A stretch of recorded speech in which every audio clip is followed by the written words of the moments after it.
Bismillahirrahmanirrahim. Assalamualaikum warahmatullahi wabarakatuh. Perkenalkan, nama saya Ibnu Khatib, NIM 5012000044, kelas 3B Ekonomi Syariah. Di sini saya akan ngerjain tugas UAS, ujian akhir sekolah saya, yang mana mata kuliah lembaga keuangan bank dan non bank. Baiklah, di sini saya akan membahas tentang dana pensiun. Sebelum memasuki dana pensiun, alangkah lebih baiknya kita harus pahami dulu apa itu pensiun. Nah, teman-teman, jadi pensiun itu adalah masa seseorang tidak lagi dapat menghasilkan. Nah, karena merupakan sebuah kepastian, maka sewajarnya setiap orang mempersiapkan diri untuk masuk ke dalam fase pensiun dengan menyiapkan dana pensiun. Tentunya di luar fasilitas pensiun yang diberikan oleh perusahaan. Persiapan ini mencakup berbagai bidang termasuk psikologis, mental spiritual, kesehatan, dan tentu saja finansial. Pada prinsipnya, dana pensiun merupakan salah satu alternatif untuk memberikan jaminan kesejahteraan kepada karyawan. Adanya jaminan kesejahteraan tersebut memungkinkan karyawan untuk memperkecil masalah-masalah yang timbul dari risiko yang akan dihadapi dalam perjalanan hidupnya. Misalnya, itu risiko tersebut memberikan dampak finansial terutama bagi kehidupan karyawan dan keluarganya. Nah, gitu.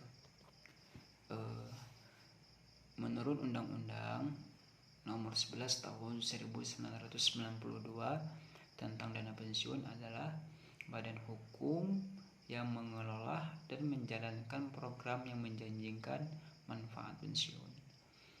Nah, jadi berdasarkan definisi di atas, dana pensiun merupakan lembaga atau badan hukum yang mengelola program pensiun yang dimaksudkan untuk memberikan kesejahteraan kepada karyawan suatu perusahaan, terutama yang telah pensiun. Nah, jadi teman-teman, pengertian pensiun juga adalah hak seseorang untuk memperoleh penghasilan setelah bekerja sekian tahun dan sudah memasuki usia pensiun, atau ada sebab-sebab lain sesuai dengan perjanjian yang telah ditetapkan oleh sebuah perusahaan. Nah, teman-teman, program dana pensiun di Indonesia dilaksanakan oleh lembaga pemerintah maupun swasta. Pelaksanaan dana pensiun pemerintah di Indonesia antara lain ada Jam Sostek, suatu program kontribusi tetap wajib untuk karyawan swasta dan BUMN di bawah Departemen Tenaga Kerja dan Transmigrasi. Namun pengawasannya Undang-Undang Nomor 3 1992, itu ada TASPEN, yaitu tabungan pensiun bagi pegawai negeri sipil, dan program pensiun swasta yang ditanggungjawab oleh Departemen Keuangan, atau Keputusan Presiden Nomor 8 1997, dan ASABRI, dana pensiun angkatan bersenjata, berada di bawah Departemen Pertahanan. Kapres Nomor 8 1977. Ketiga program ini diatur melalui ketentuan hukum yang berbeda-beda. Nah, gitu teman-teman, itulah tentang dana pensiun dan undang-undangnya. Terus adanya dana pensiun tidak hanya menguntungkan karyawan saja, perusahaan pemberi kerja juga diuntungkan, yaitu memelihara legalitas karyawan sehingga mengurangi tingkat turnover karyawan. Nah, meningkatkan semangat produktivitas karyawan dan meningkatkan kompetensi pasar tenaga kerja. Jadi pemberian dana pensiun menguntungkan kedua belah pihak, yaitu karyawan dan pemberi kerja. Nah, teman-teman, perlu kita ketahui juga program pensiun iuran pasti dapat program pensiun manfaat pasti. Itu terbagi ada beberapa, salah satunya itu ada program pensiun iuran pasti. Nah, program kepensiunan yang menetapkan besarnya iuran karyawan dan perusahaan pemberi kerja. Sedangkan benefit yang akan diterima karyawan dihitung berdasarkan akumulasi iuran ditambah dengan hasil pengembangan atau investasinya.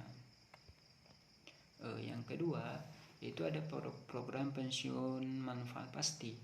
Program pensiun yang memberikan formula tertentu atas manfaat yang akan diterima karyawan pada saat mencapai usia pensiun. Atas dasar formula manfaat tersebut, besarnya iuran yang diperlukan dihitung oleh aktuaris.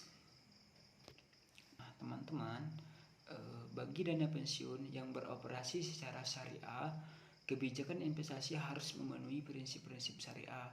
Menurut fatwa DSN MUI, itu kebijakan investasi dan pensiun syariah di samping terpenuhnya prinsip syariah minimal mencangkup komponen sebagai berikut. Tingkat keuntungan yang dapat dilakukan dengan berbagai cara, antara lain dengan memaksimalkan keuntungan dengan memperhatikan keamanan dana dan kebutuhan likuiditas risiko yang diterima, yaitu penentuan jumlah risiko yang mungkin dihadapi dalam kegiatan investasi. Kemudian kebutuhan likuiditas, dana pensiun membutuhkan likuiditas lebih kecil. Nah, begitu teman-teman sepengetahuan dari dana pensiun. Saya mohon maaf atas segala kekurangan. Kelebihan hanya milik Allah dan kekurangan hanya milik saya sendiri. Saya Ibnu Khatib ingin mengakhiri sebelumnya mohon maaf. Saya akhiri dengan Assalamualaikum warahmatullahi wabarakatuh.